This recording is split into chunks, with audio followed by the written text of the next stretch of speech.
Hi, welcome to Unique Parenting. I'm B. Moise, and today we're going to have a conversation about how do you talk to kids about school, or how do you get your kids to talk to you about school?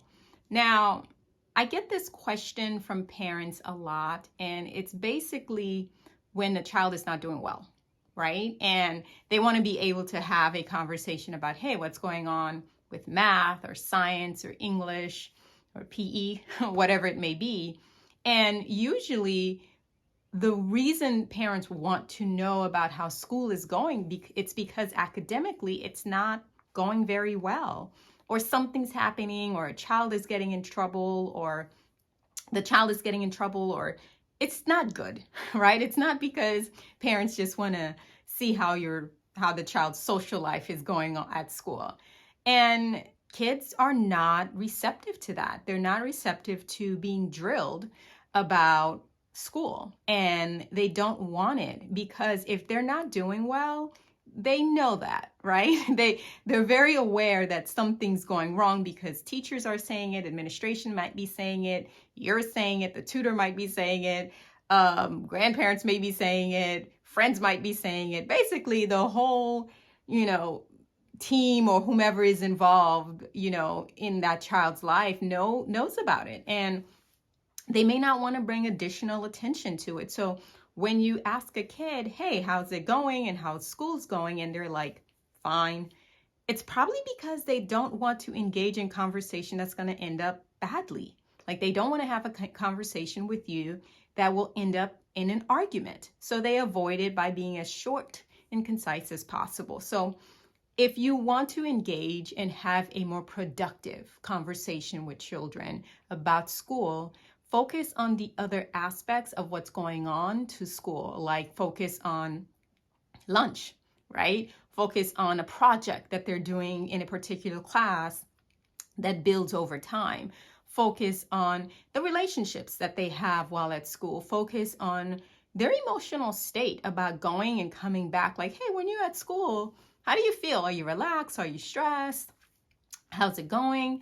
And when you do that, you'll find that kids will open up more, because now you're taking the stress away from only talking about grades and only talking about assignments that are missing and only talking about, what needs to be turned in virtually or physically, depending on what your child has for school.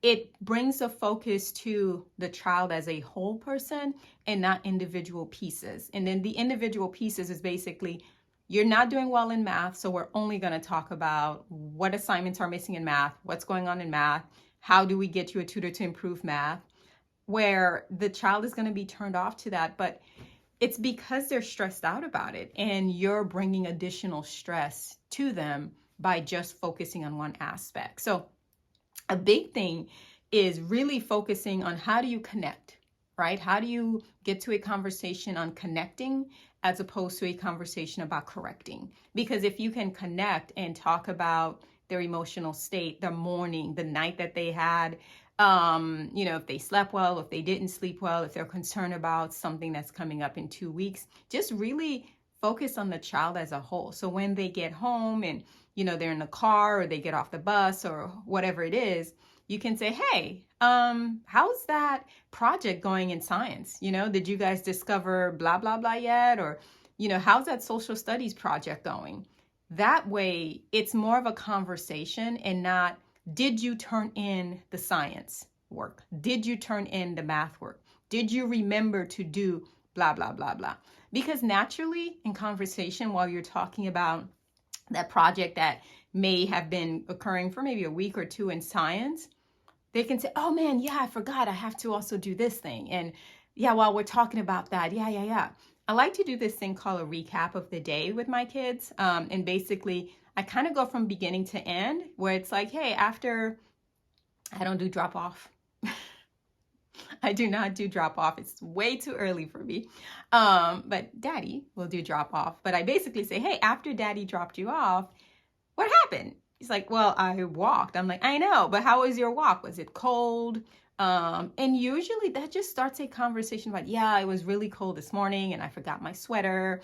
or I forgot to wear long pants, and that reminds me I have to wear long pants. So then we just get like in a rhythm, like in a conversation of, oh, okay, maybe this week we kind of can look at how the weather is going to look like and just prep better. And it's like, yeah, that's a good idea.